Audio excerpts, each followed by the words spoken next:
Shalom Aleichem, everybody.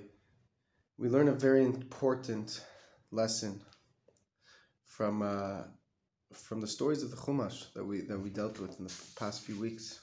There's one particular story I want to get into, and that is regarding Moshe and Aaron, or Aaron and Moshe, depends on the situation. So before I get into the story, it's just an interesting note that sometimes the Torah says Moshe ve'Aaron, sometimes it says Moshe and Aaron, other times it says Aaron and Moshe. Why does it say sometimes start with Moshe and sometimes start with Aaron? To show that they were equal, to show the greatness of Aaron, because of course we know Moshe is the greatest prophet of all time. So we see the greatness of Aaron, that sometimes his name is put before Moshe. So now the theme, the lesson that I wanted to speak about today is, first of all, as I've said in previous videos, it's a known thing that the Torah, the Chumash, isn't just lessons, isn't just stories, but they're as applicable nowadays as they were back then. They're life. They're the blueprint to life. The secrets of the Torah are within these stories, and all the laws are within these stories. And it's Hashem's will, wisdom, and revelation throughout this Torah. So when you see a story, you're not just reading a storybook. You're learning about the blueprint of the inner blueprint of the world through these stories. So one thing specifically that I was very interested in is, if you pay attention to the early parts of Bereshis, you notice a common theme.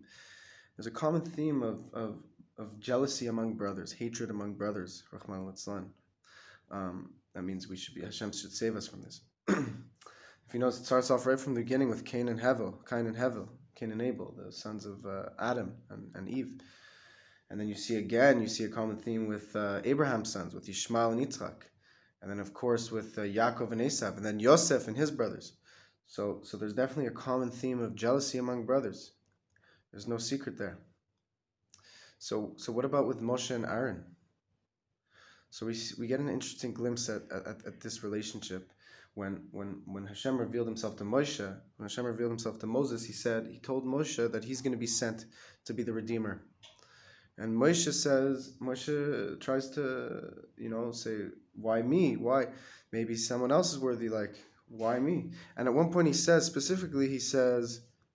send the one you will send. So there's two interpretations of what he means by that. The main pshat is send Aaron.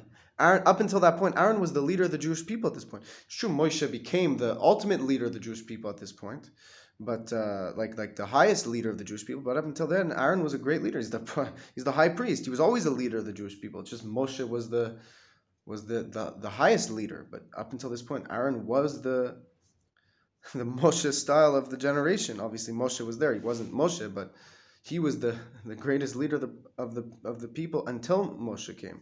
Because Moshe, as you know, he left Egypt. He had to flee from Pharaoh. So then we see, what does Hashem respond to Moshe when Moshe says, send Aaron? Hashem says, no, Aaron will be happy in his heart. He'll rejoice in his heart when he finds out you're the leader. So Moshe, a part of him, there's the interpretation that he thought that Aaron would be jealous, maybe. He was the leader up until that point. It would be only right for him to be the ultimate redeemer of the people. But what does Hashem say? No, Aaron will be happy in his heart. He'll be happy for you.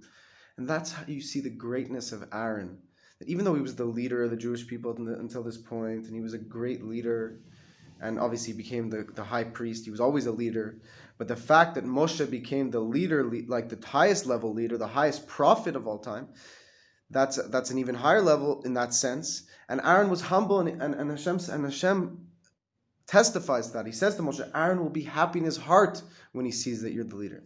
So we see a beautiful quality, an end to this trend of brotherly jealousy. That's where we see the beauty of Aaron. It's well known, obviously, of course, the greatness of Moshe and Aaron. It's well known. We don't have to reiterate that. But obviously, Moshe gets he's the most mentioned person, I would say, in the Bible, in the Torah.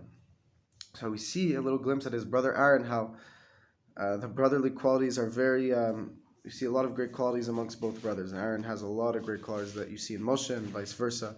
And for that reason, I think we get a good glimpse at Aaron. And I want to mention also Moshe Rabbeinu as well. We see great qualities in that story, incredible stories as well, that he wanted to let his older brother be the leader. He was humble, and he thought it was only right that Aaron should continue being the leader. We see Hashem has a plan, and everyone does what's needed.